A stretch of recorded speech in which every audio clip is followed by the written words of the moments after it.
Well, I'm gonna make a part 2 of Big Ed and Liz's relationship. I'm excited for the goofs, the gaffes, the juicy moments, the sexy Ed stuff.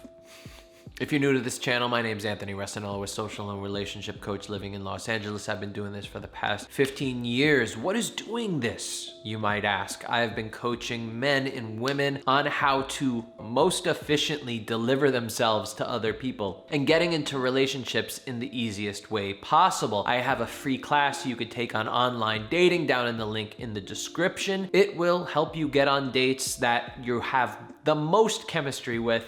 It'll put you on dates from online dating apps with people that you are only attracted to and nobody that you have no chemistry. So you're not gonna have to risk it anymore when meeting people online. You can get that in the link in the description, but before you do that, let's watch a little Big Ed and Liz juice. I'm so scared of getting my heart broken. I don't want to be in the friend zone. Because once you're in the friend zone, that's it, you're done. Already, this is an outdated thing, the friend zone. This is, I think, basically ended with Gen X mostly. This idea of not being in the friend zone. Obviously, people these days also, like millennials and Gen Z, think that there's a friend zone, but just nowhere near as much as people like Big Ed. Now, let me explain what the friend zone is. It is not when you are friends with somebody that you're interested in. It is when you do not express your attraction to your friend. The second you express your attraction to your friend or talk about sex with your friend, that is when you become a viable sexual or romantic option with them. So do it as early as possible. In fact, I recommend doing it as soon as you feel attraction for that person. I don't recommend talking about romantic stuff when you meet somebody because I believe that should only be saved for when you actually get into a relationship. But your attraction should be expressed as soon as you feel it. That is where most people get confused. They think that friend zone just means, oh, if I'm gonna be friends with this person and still be attracted to them and have them be attracted to you, you're allowed to be friends with somebody and hook up with them. Nobody said that's not allowed. In fact, I believe that's preferred. There's nobody better to get into a relationship with than somebody that you are best friends with and you're attracted to. So why not set that up from the start? I'm feeling a little bit of excitement and a little bit of nervousness because we've never actually had a one-on-one experience together. I want to know more about Ed, so I'm very happy that I stepped out of like my comfort zone to come on this date. Listen, I've done reality TV stuff before. Unfortunately, producers have a heavy hand in what's going on. So not to say that Liz is being told what to say here, but she is being told or strongly pressured or suggested implicitly on how this scene should play out. So they'll say something like, this is really exciting. Like, how does it feel? Like you are going to be going on a date with Big Ed. Everybody knows him as the guy that, you know, has problems with relationships. You know, this is an exciting time. And then they'll just keep pumping that. For this moment, when you guys go on the date, we really want it to be like this. And we really want you to let everybody know how excited you are. And they'll say a lot of stuff like that to get her to get into that headspace. Now, I'm not sure if that's exactly what is going on, but it's very likely how it went based on how I've seen how reality shows work. Anyway, so what did you think of me when you first met me, and be honest? I thought you were a woman. Because I just saw like the hair down. Oh my God, yeah. The problem with Big Ed is, it's sad because as much as I know he is a creepo, it's like I know what intense insecurity looks like, and it's obvious. Big Ed is incredibly insecure about himself, about his body, about who he is. So when you see him overly acting this way, it's compensating for that. When he's going, geek alert, I was a clarinet, wah! Geek alert, the clarinet. It's him thinking that he needs to always be on for people. It's him thinking that attraction and connection and him being a high value, potential, viable partner for Liz here is based in him being charismatic. I don't know why I used quotes for charismatic. Charisma has nothing to do with attraction. I'll say it again to you. Charisma has nothing to do with your ability to attract somebody. Charisma is different from charm. Charisma, in a nutshell, charisma is being very performative, being very expressive, being very energetic. It gets confusing because we see those things and they're usually connected with things like being engaged, being present in the moment, having a sense of purpose in the interaction, being uniquely expressive, not hugely expressive just for expression's sake, but expressive when it's connected to exactly who you are and how you're feeling in the moment, being vulnerable. These things sometimes go together. So what happens is people get confused and they see the positive traits and they think because those things go together that it's the traits that really have nothing to do with attraction that are attracting the person. This is where the confusion comes. And this is what's happening with Big Ed right now. He is trying to be charismatic when it has nothing to do with attraction. Now, I'm nutshelling a lot of these concepts I'm talking about, so if you're a little bit confused, don't worry about it. We'll cover it later. We'll cover it in another video. We'll cover it in a program. I talk about this stuff all the time. Make sure you subscribe down below. Yeah. Like, I've been single for so long, and I could not ever imagine having to move in with my mom. I'm like, there's no way. But, you know, my mom's 81. Yeah.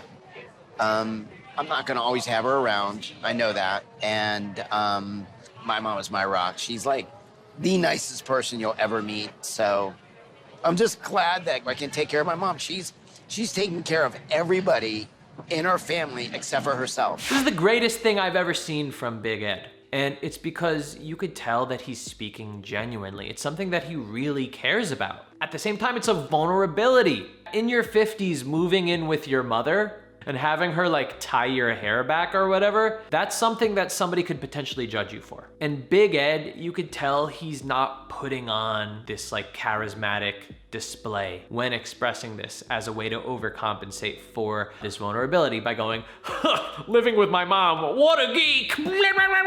No, he's speaking authentically right here, which is the most attractive that I've ever seen Big Ed. You're one of the hardest working people I've ever met. I mean, you really are.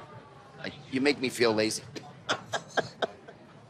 Like, I was gonna ask you out like 2 months ago, but I couldn't catch you. I'm always on the go. You're awesome.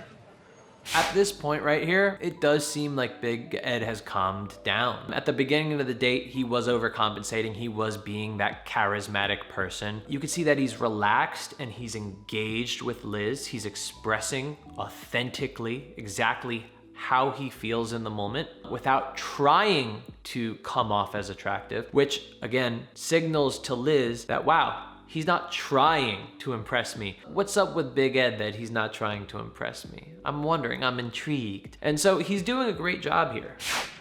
So, like, I've been single for so long, and are you comfortable talking about relationships or not?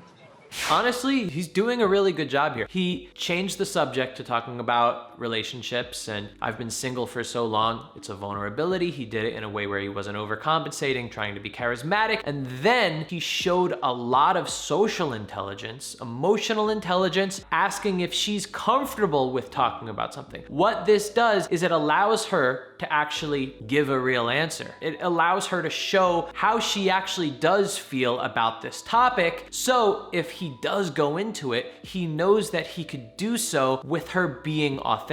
Now, if he started talking about relationships and she felt uncomfortable about it, he would have gone into it in a way where they weren't on the same wavelength. And so she would have been feeling like, wow, he has no idea that I actually don't give a shit about this, or I don't want to talk about this with him. And so that would have been an unequal conversation topic right there. But because he asked that, That was really helpful for the interaction. Not to say that this needs to happen all the time. And actually, sometimes just assuming that this person is going to be comfortable with the topic at times is actually a good thing. But in this place, he might have sensed something, and that's what led him to ask this question. But regardless, it's showing that he is tuned into how Liz is feeling, which is a very, very attractive trait because it shows a sense of purpose. It shows that he is actually interested in the person, which shows he has discernment with who he's interacting with. It's hard to talk about. I actually have been married twice, divorced. I'm 28. I don't want to be hurt again.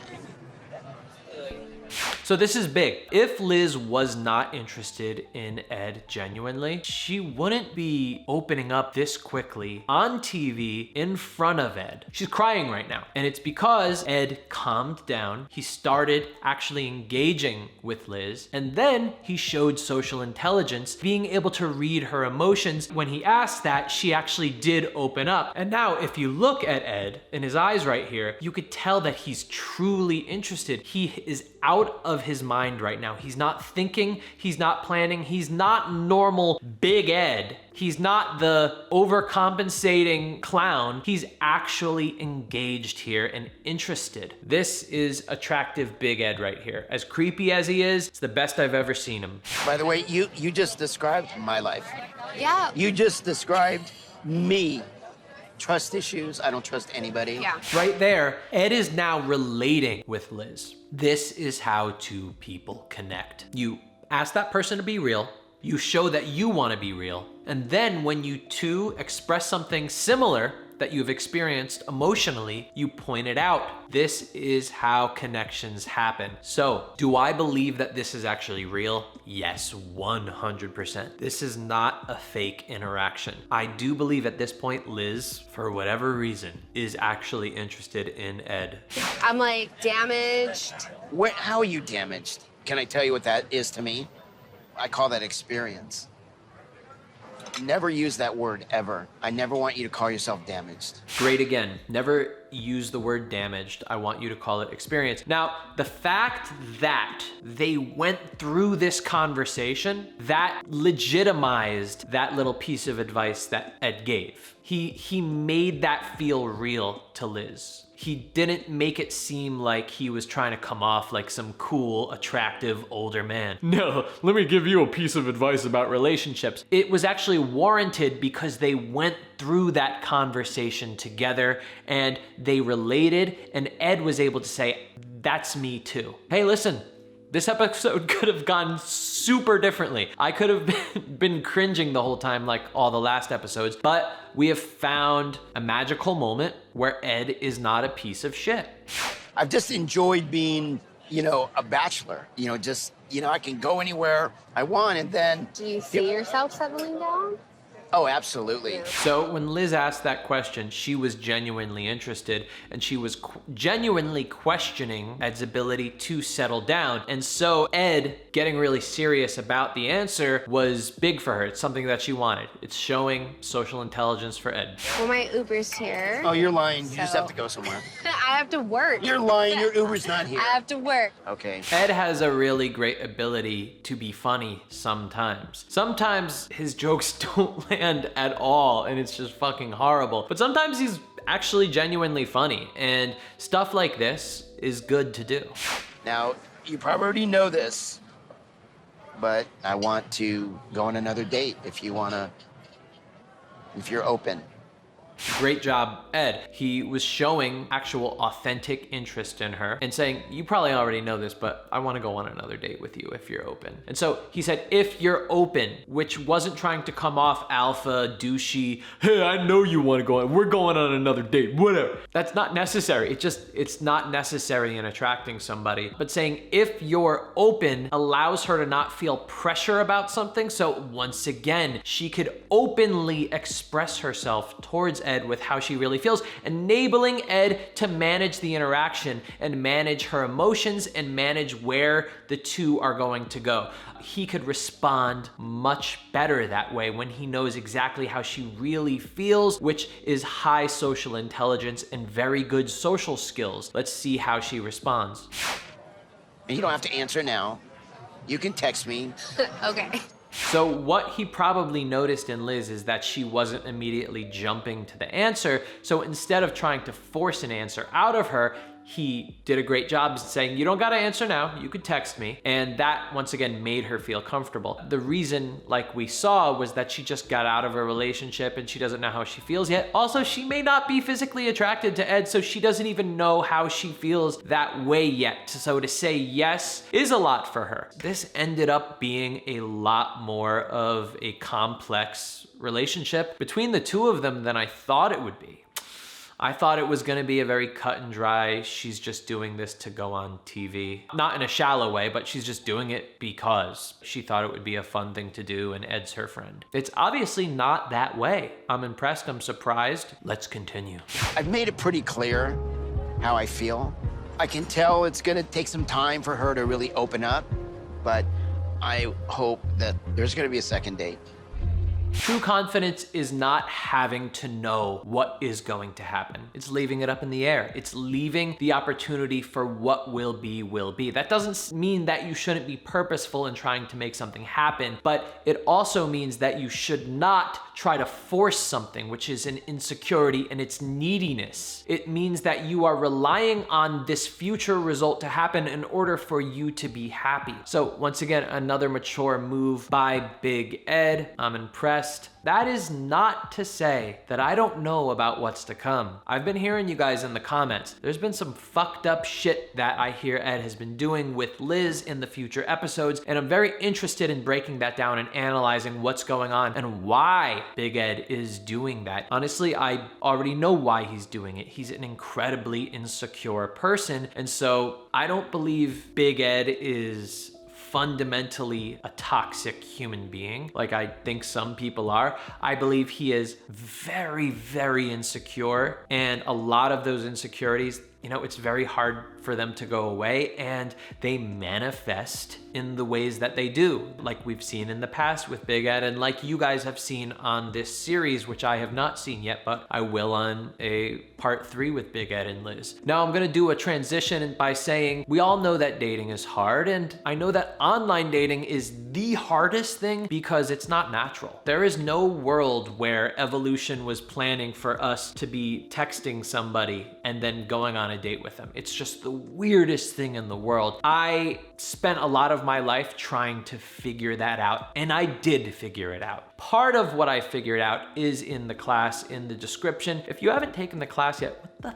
fuck are you doing? Geek alert. If this is the first video you've watched of me or the 10th video, it doesn't matter. If you haven't taken the class, I mean, just do it for fun, or do it because you're being nice to me. I don't really think I'm gonna learn anything, but I kind of like this douchebag on the computer right now. Let me just humor him and watch this class. Come on, give it a try. I hope that there's at least one nugget that you could take with you and then use to improve your own relationships. That's it. I don't give a shit if this series gets any amount of likes, because I enjoy breaking this down a lot. With shows like this, it's real interactions. And with Big Ed, as fake as he is genuinely fake. So it's great to watch him and break him down, because it really is like I am a fly on the wall watching his interactions. So I'm gonna do more of these. Yeah, you'll see another Big Ed video with Liz coming soon.